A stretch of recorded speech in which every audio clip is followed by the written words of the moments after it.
RTC అద్దె bus ఓనర్లతో సమావేశం జరిగింది. వాళ్ళు కొన్ని సమస్యలు మా దృష్టికి తీసుకొచ్చారు. ఒక కమిటీ వేసి వారం రోజుల్లో వారి సమస్యలను పరిష్కారం చేస్తాం. రేపటి నుంచి ఎలాంటి సమ్మె ఉండదని వీసీ సజ్జనార్ తెలిపారు.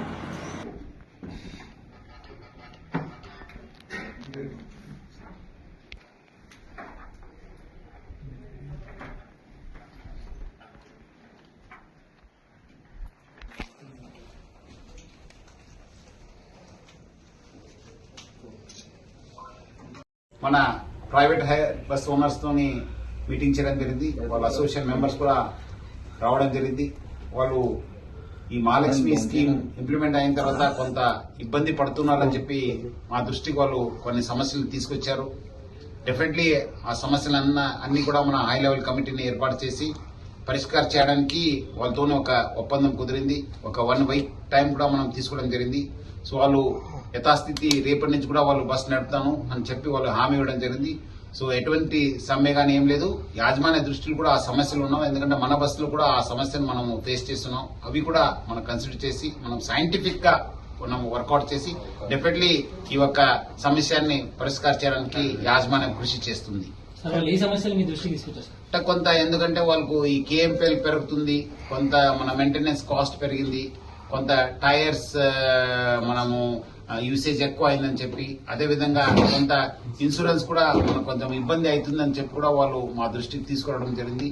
ఆల్రెడీ ఆ సమస్యలు మా దృష్టిలో ఉన్నావు డెఫినెట్లీ, ఎందుకంటే మా బస్ కూడా రన్ కావడం జరుగుతుంది. సో అవి కూడా మనము ఒక హై లెవెల్ కమిటీ చేసి సైంటిఫిక్ గా చేయాల్సి వస్తుంది. ఎందుకంటే ఇది ఎక్కడో ఒక దగ్గర పెరుగుతుంది, ఒక దగ్గర తగ్గుతుంది. సో అది కూడా మనం ఒక సైంటిఫిక్ గా అన్ని డాటాని మనము కేంద్రీకరించి డెఫినెట్లీ ఆ సమస్య పైన కూడా మనం ఫోకస్ చేసి వచ్చే 1 వీక్ లో సాల్వ్ చేయడానికి కూడా మనం వాళ్ళకి హామీ ఇవ్వడం జరిగింది. సంతృప్తి ఉన్నారు. అది ఎందుకంటే వాళ్ళు చాలా సంవత్సరం నుంచి మాతో ఉన్నారు కదా, వాళ్ళు డెఫినెట్లీ సంతృప్తి. ఎందుకంటే వాళ్ళకి చాలా సమస్యలు ఉండింది. మనము ఈ 2021 కంటే ముందు చాలా సమస్యలు ఉండింది. ఈ మేనేజ్మెంట్ చార్జ్ తీసుకున్న తర్వాత చాలా సమస్యలు మనం పరిష్కారం చేశారు. వాళ్ళు కూడా చాలా సంతృప్తి ఉన్నారు. వాళ్ళు కూడా చెప్పారు, లేదు అలాంటిది మాకు సమ్మె చేసే ఉద్దేశం లేదని చెప్పి వాళ్ళు మా దృష్టికి తీసుకురావడం జరిగింది. డెఫినెట్లీ వాళ్ళు యథాస్థితి వాళ్ళు బస్ నడుపుతానని కూడా హామీ ఇవ్వడం జరిగింది.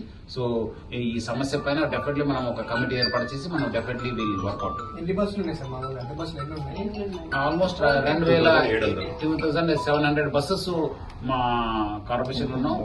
ఈ సమస్య కూడా మినిస్టర్ గారి దృష్టి కూడా వెళ్లడం జరిగింది. మినిస్టర్ గారు కూడా నాతో మాట్లాడారు. డెఫినెట్లీ మనం ఒక హై లెవెల్ కమిటీ చేసి పరిష్కారం చేస్తారని చెప్పి కూడా వాళ్ళు కూడా కలిసినప్పుడు హామీ ఇవ్వడం జరిగింది. నా వైపు నుంచి కూడా వాళ్ళకి హామీ ఇవ్వడం జరిగింది. రోజులు గడుస్తున్న కొద్ది అద్దె బస్సులు కొద్దిగా తగ్గుతున్నాయి కదా, 3000 చేంజ్ ఉన్నవి ఇప్పుడు దాదాపు 2000 చేంజ్కి వచ్చాయి కదా, ఎందుకు ఎలాంటి కొన్ని మనకు అది రెగ్యులర్ అఫేర్. అది కొన్ని ఎక్స్పైర్ అవుతుంటాం, కొన్ని మళ్ళీ టెండర్ పిలిపిస్తాం. టెండర్ పిలిపించినప్పుడు కొంత కొత్త టెక్నాలజీ వస్తుంటుంది, కొంత మనం టెండర్ గైడ్ లైన్స్ ని చేంజ్ చేయాల్సి వస్తుంది. వాళ్ళు కూడా కొన్ని చోట్ల డ్రైవర్ దొరకక వాళ్ళు ఇబ్బంది పడుతున్నారు. రకరకాల సమస్య వల్ల తగ్గుతున్నాం కానీ బట్ మనం కూడా మా వైపు నుంచి కూడా కొత్త బస్సెస్ కొనడం జరుగుతుంది. సో దానివల్ల కూడా మనం కూడా సంఖ్య మన ఉన్న ఓనర్స్ దగ్గర ఉన్న సంఖ్య కూడా పెరుగుతుంది. సో కొన్ని రకరకాల కారణం వల్ల ఇది ఇట్స్ నార్మల్ ప్రాసెస్. తగ్గడము ఎక్కువ కావడం, మళ్ళీ టెండర్ పిలిపించాను సిటీలో, మళ్ళీ అగైన్ రూరల్ కు మళ్ళీ టెండర్ వెళ్తున్నాం. సో ఇట్లా మనము టెండరింగ్ ప్రాసెస్ కంటిన్యూ, ఒకసారి తగ్గుతుంది ఒకసారి ఎక్కువ అవుతుంది అంతే. సార్ సంక్రాంతి పండుగ వస్తుంది కదా, రద్దీ ఇప్పటికే విపరీతంగా ఉంది. ఎట్లాంటి చర్యలు తీసుకోబోతున్నారు? రేపు మన వాళ్ళందరితో ఆఫీసెస్ తో జూమ్ కాన్ఫరెన్స్ ఏర్పాటు చేశాను. ఎందుకంటే వాళ్ళు కూడా ఒక అభిప్రాయం తీసుకుని ఒక 1 or 2 days లో మన ఒక యాక్షన్ ప్లాన్ ని మనం రిలీజ్ చేస్తాం. లేదు అలాంటిది ఏమో లేదు. మనము అది రెగ్యులర్ గా ఉంటుంది. సో ఒక స్కీమ్ కూడా కంటిన్యూ అవుతుంది. డెఫినెట్లీ మనము ఎట్లా చేస్తే బాగుంటుంది, ఏమేమో ఎక్కడెక్కడ ఏరియా నుంచి కూడా మనం కూడా కొంచెం సైంటిఫిక్ డాటాని యూజ్ చేస్తున్నాం. గత 2-3 సంవత్సరాలు ఎట్లా మూవ్మెంట్ అయింది, ఏ సెక్టర్ లో ఎక్కువ మూవ్మెంట్ అయింది, ఈసారి ఎక్కడ అట్లా బస్ ని ఎట్లా మొబిలైజ్ చేయడం పైన ఒక సైంటిఫిక్ గా చేసి, ఎందుకంటే 12 నుంచి మనకి ఇది హాలిడేస్ ఇవ్వడం జరిగింది. సో డెఫినెట్లీ మనకు 10 నుంచే మనకు మూవ్మెంట్ స్టార్ట్ అయిందని చెప్పి మనం ఎస్టిమేట్ చేస్తున్నాం. మనం కూడా ఒక సైంటిఫిక్ వేగా మనం ఆలోచించి రేపు మన ఆఫీసర్స్ తోటి జూమ్ కాన్ఫరెన్స్ పెట్టడం జరిగింది. డెఫినెట్లీ మనము త్వరలోనే ఒక యాక్షన్ ప్లాన్ ని రిలీజ్ చేస్తాం. మేడారం ఇంకా 1.5 నెల ఉంది కదా. సో ఫస్ట్ సంక్రాంతి దాటిన తర్వాత నెక్స్ట్ మేడారం. మా ఛానల్ ని లైక్ చేయండి, షేర్ చేయండి, సబ్స్క్రైబ్ చేయండి. మరిన్ని అప్డేట్స్ కోసం పక్కనే ఉన్న బెల్ బటన్ నొక్కండి.